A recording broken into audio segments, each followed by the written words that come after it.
time for the next boss in the boss guide after the Terroid. I'm not going to skip him, Mr. Pumpking.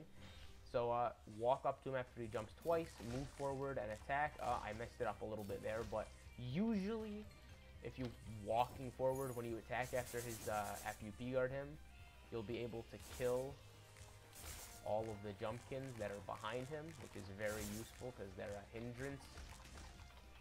Oh, that was really unlucky.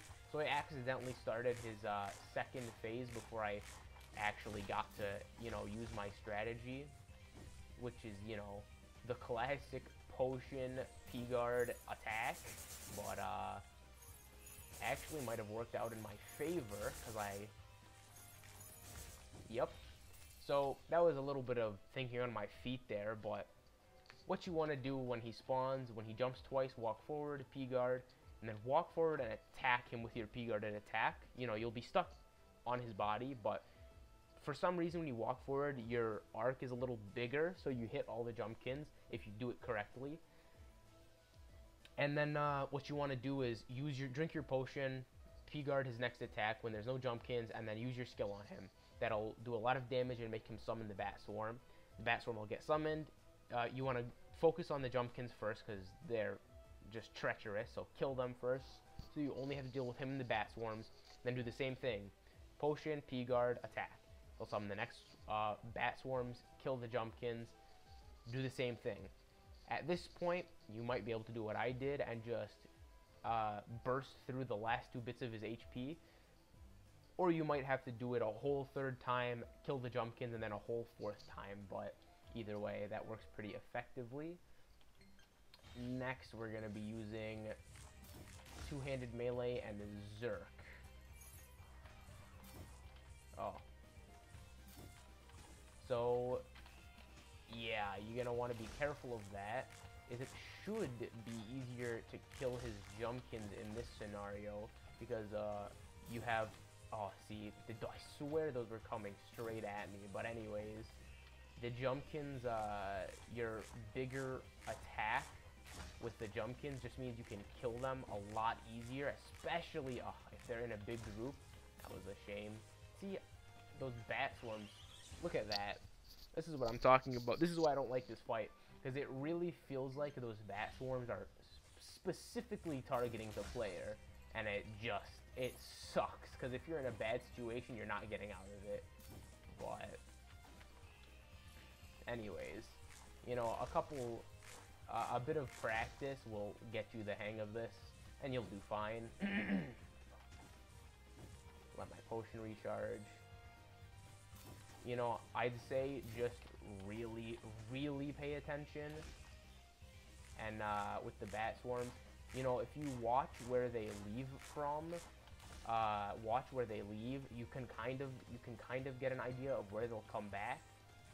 So you can have an idea of what to do. Oh, there we go. See, there I just kind of still didn't get a double S. It's possible, but it's annoying. I risked it a little bit, and instead of waiting for his attack, I just went up and wailed on him, which, killed him, and I didn't take damage, but obviously I didn't get a double S, and that's probably what you guys want to see, so I'll attempt to do that again. Maybe if I use... That's definitely not the way to go, is it? If I want that double S, I was 2 seconds late, I think. So it's literally just... Those Bat Swarms, again, this is what I'm talking about.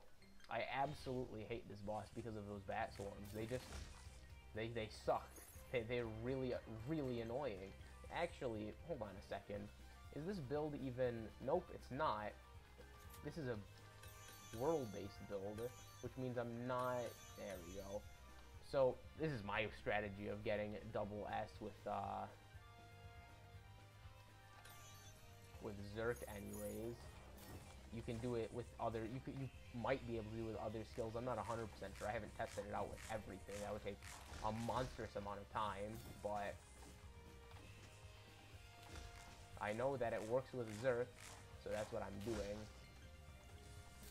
I feel like the reason I didn't get it before was because I didn't have my Berserk all the way. Yeah, it is. There you go. I do that in significantly more time. And I only took a little bit of Bat Swarm damage, so I survived. My best advice for you this fight is, if you're really worried about the double S anyways, you know, if you're really worried about double S, you just got to be really aggressive and have a good build.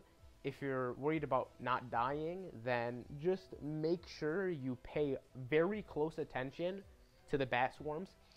So, sum it up, when you spawn in, move forward, shield him, P-guard him, kill all of the Jumpkins. Then, for all of your attacks you want to do, you want to potion, P-guard, and then attack him with whatever your attack is, whether it be a skill or basic attack. Then run away when he starts using the Bat Swarms. When he uses the Bat Swarms, make sure you kill all the Jumpkins to stay safe, and then repeat what you did before to attack him and spawn the next wave. And keep doing that until he dies. So the best advice is just make sure you watch the Bat Swarms and the Jumpkins. You don't want to run from a Bat Swarm and hit a Jumpkin, or the other way around, because that can do a lot of damage and just ruin your run. So there you go. That's the Pumpking.